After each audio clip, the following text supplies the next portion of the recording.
as we get older, our bodies get tighter and rotation starts to feel impossible. So in today's episode of 3-Minute Thursdays, I'm going to show you how you can increase your rotation no matter what flexibility or age you are. This is going to help you hit the ball better and further. So let's chuck the timer up on the screen and let's get started. So the theme of today is making rotation as easy and as effortless as possible. And the way we're going to do this is by looking at the setup first. And the most important part is your posture. Now, if looking at Rory McIlroy like this fills you with nightmares, then I 100% agree, because it hurts my body. I'm sure it's going to hurt yours. And if you're in that position, it's going to be very hard for you to turn. So here's what I want you to do. Let's work from the ground up. Number one, I want your stance width to be a hair narrower than what conventional wisdom would put you in, because the narrower you go, the easier it is to turn. Yes, it might be harder to shift your weight, but in this situation, we're just trying to get a little bit extra turn. Then from there, I also want you to drop your trail foot slightly back. This presets a little bit of backswing rotation, and for us senior golfers out there, backswing rotation is going to allow you to get more hand depth. So then from there, you can just let your arms get some speed on the way down, which is the most important thing, and it's going to help you hit a little draw.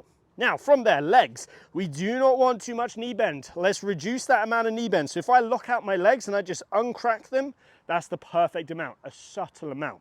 From there, hips, don't get those glutes behind you. We're not trying to sit down on a chair. We're trying to get nice and tall. So have your hips underneath you like so, and then feel like you can have a little bit of soft round to the upper back. So you can see, narrower stance, right foot back, less knee bend, hips underneath me, a little bit around to the upper back. Now from here, it's going to be so much easier for you to turn. Now you might only be able to turn to here, absolutely fine, but you can see I'm making it easier. I'm giving myself the best possible chance to turn. We're going to move on to the backswing, and this is the most important part once we got the setup right, because this sets us up beautifully to then let our hands and arms generate speed on the way down. Now if you want that video, comment down below and I'll do that next. And once we're in this position, it is about quality, not quantity. Now there are two key movements that we're looking for. Number one, the trail hip, this right hip for me. If I was to draw a line down that hip, or in this situation, I leave my hand on there, the quality motion that we want to see is that the trail hip turns in off that line and it creates space. Now you might be extremely tight in your hips and you might only be able to do that. If that's all you can do, that's absolutely fine. It's about the quality of the movement.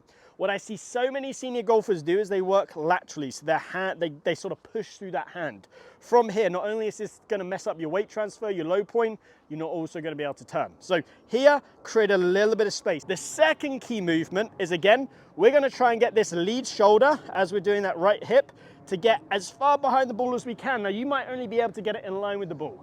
You might be able to get it slightly behind the ball or really behind the ball. It depends on your flexibility levels. But if you at least get it to the golf ball with that trail hip working slightly inside of that line, you might only turn to here, but that's going to be absolutely fine, because from here you can see I've generated good hand depth, and then I can let my hands generate the speed on the way down. Here's what it'll look like. So this is my sort of best interpretation.